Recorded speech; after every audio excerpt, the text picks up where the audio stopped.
Good afternoon. इसके पहले वाली वीडियो में हमने पढ़ा था रक्त के बारे में कि रक्त क्या होता है, रक्त क्या कार्य करता है हमारे शरीर में, रक्त में कौन कौन सी कोशिकाएं होती है। जैसे 3 प्रकार की कोशिका अपन ने पढ़ी थी कि WBC, RBC, प्लेटलेट्स, है ना, ये 3 कोशिकाएं पढ़ी थी। तो आज हम पढ़ेंगे रक्त के प्रकार कि मानव शरीर में रक्त कितने प्रकार के होते हैं और किस बेस पे उनको बांटा गया है। ठीक है, तो रक्त के प्रकार देखते हैं अपन। Types of blood. रक्त में आरबीसी, रेड ब्लड सेल जो होती है, उसकी सतह पर पाए जाने वाले विशेष प्रकार के प्रोटीन होते हैं। जो आरबीसी होती है, अपने जो ब्लड में 3 कोशिकाएं होती है, आरबीसी, WBC और प्लेटलेट्स, उसके अंदर जो आरबीसी होती है उसकी सतह पर कुछ विशेष प्रकार के प्रोटीन पाए जाते हैं। ठीक है, विशेष प्रकार के प्रोटीन पाए जाते हैं ए व बी की उपस्थिति के आधार पर। कौन कौन से प्रोटीन होते हैं? वो ए व बी की। तो उन प्रोटीन की उपस्थिति के आधार पर मानव रक्त को 4 भागों में डिवाइड किया गया है। ठीक है भाई, आपकी आरबीसी जो सेल्स होती है उस पर कुछ विशेष प्रकार के प्रोटीन उपस्थित होते हैं और उन प्रोटीन के आधार पर मानव रक्त को 4 वर्गों में विभक्त किया गया है। पहला है ए रक्त समूह है, बी, AB और O। तो अपन देखेंगे ए के अंदर प्रतिजन प्रतिरक्षी कौन सा है, किसको वो रुधिर दे सकता है, किससे रुधिर ले सकता है। अपन 3 चीज़ें देखेंगे कि कोई सा भी जो ब्लड ग्रुप है वो उस ब्लड ग्रुप में कौन सा प्रतिजन और कौन सा प्रतिरक्षी पाया जाता है और किसको वो रुधिर दे सकता है और किससे वो रुधिर ले सकता है। ठीक है, तो अपन बात करते हैं सबसे पहले ए, ब्लड ग्रुप ए की बात करते हैं। तो उसके अंदर प्रतिजन होता है ए, बड़ा ए जो होता है वो होता है, और प्रतिरक्षी होता है बी। ठीक है, ये नीचे देखो, ये रुधिर किसको दे सकता है? रुधिर वर्ग ए व AB को दान कर सकता है ये, यानी जिस मनुष्य का ब्लड ग्रुप ए और AB है उसको रक्त वो दे सकता है। यानी जिस मनुष्य का ए ब्लड ग्रुप है वो ए ब्लड ग्रुप वाले मनुष्य को और AB ब्लड ग्रुप वाले मनुष्य को रक्त दे सकता है। और ले किससे सकता है? ए ब्लड ग्रुप से ले सकता है, और जिसका O ब्लड ग्रुप है उसको ले सकता है। यानी ए ब्लड ग्रुप वाला मनुष्य वो ए ब्लड ग्रुप वाले मनुष्य से रक्त ले सकता है और जिसका O ब्लड ग्रुप है उससे ले सकता है। अब अपन बात करते हैं बी ब्लड ग्रुप की। तो इसके अंदर प्रतिजन होता है कैपिटल बी। प्रतिजन कौन सा होता है? कैपिटल बी, और प्रतिरक्षी होता है स्मॉल ए। ठीक है, इसके अंदर जो आपका बी ब्लड ग्रुप वाला मनुष्य है वो बी ब्लड ग्रुप वाले मनुष्य को और AB ब्लड ग्रुप वाले मनुष्य को रक्त दे सकता है। ठीक है, और ले किससे सकता है? जिसका बी ब्लड ग्रुप है वो उसका ले सकता है और O ब्लड ग्रुप वाले मनुष्य का ले सकता है।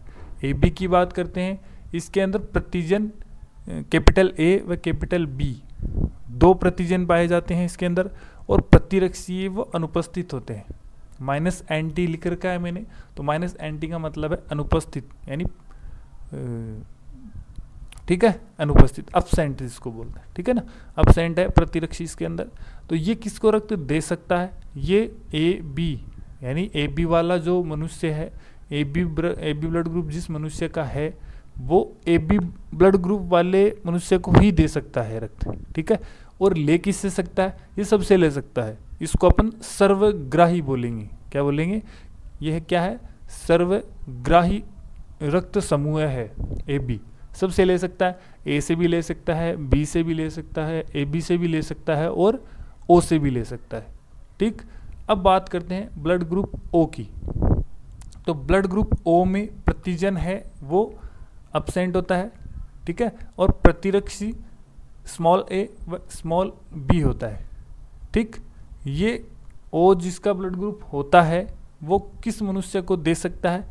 जिस मनुष्य का ब्लड ग्रुप A है उसको भी दे सकता है, जिस मनुष्य का ब्लड ग्रुप B है उसको भी दे सकता है, जिसका AB है उसको भी दे सकता है, जिसको O है उसको भी दे सकता है।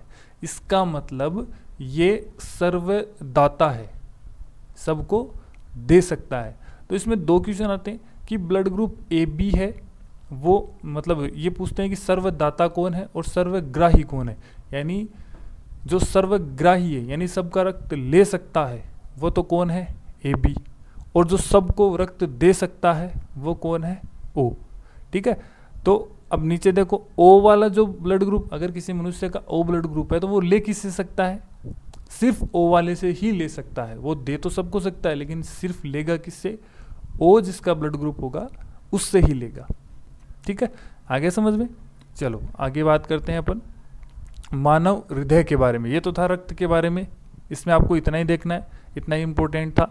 ठीक है, इसके बाद में अपन बात करते हैं मानव हृदय की संरचना। ठीक है, अब आपके सामने जो ये हृदय है, देखो ये हृदय का डायग्राम है। अपन का जो राइट हाथ है, अपन का जो राइट हाथ है वो इस हृदय का क्या है, लेफ्ट है। और अपना जो लेफ्ट है वो इस हृदय का क्या है, राइट है। ठीक है, डायग्राम में अपन ऐसे पढ़ते हैं।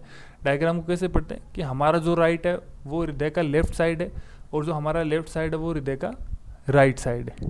ठीक है, तो देखो ये हृदय की संरचना अपन पढ़ेंगे कि क्या क्या होता है। ठीक है, तो देखो सबसे पहले जो हृदय के बाहरी आवरण होता है, बाहर की तरफ जो परत होती है, सबसे पहले तो ये जान लो कि एक मुट्ठी के आकार की संरचना होती है और मांसपेशीय संरचना होती है। यानी इसके अंदर कोई हड्डी नहीं होती है, ये मांसपेशियों से ही बनी होती है।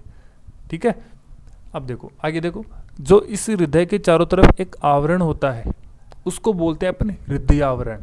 क्या बोलते हैं, हृदय आवरण। ठीक है, अब हृदय आवरण और आपका जो हृदय है इसके बीच के अंदर एक लिक्विड भरा होता है। ठीक है, उस लिक्विड को हम बोलेंगे, एक तरल पदार्थ भरा होता है, पानी जैसा पदार्थ भरा होता है, उसको बोलते हैं हृदय आवरणीय द्रव्य। क्या बोलेंगे, हृदय आवरणीय द्रव्य। ये क्या करता है, आपकी हृदय को सुरक्षा प्रदान करने का काम करता है। दूसरी बात, तीसरी बात, हृदय के 4 कक्ष होते हैं। 2 ऊपर वाले तो होते हैं आलिंद और 2 नीचे वाले होते हैं निलय। अब जो 2 ऊपर वाले आलिंद है उससे बड़े होते हैं निलय दोनों। अगर इसको हम लंबवत देखते हैं, लेफ्ट राइट ऐसे देखते हैं, तो हमारा जो राइट है वो हृदय का क्या है, लेफ्ट है, और जो हमारा लेफ्ट है वो हृदय का क्या है, राइट है। ठीक है, तो जो हृदय का बायां भाग है उसके अंदर शुद्ध रक्त रहता है और जो हृदय का दायां भाग है उसके अंदर अशुद्ध रक्त बहता है। ठीक है, अब देखते हैं दाएं साइड में। देखो दाएं साइड में एक आलिंद है और एक निलय है, ये दोनों अलग होते हैं एक कपाट की सहायता से।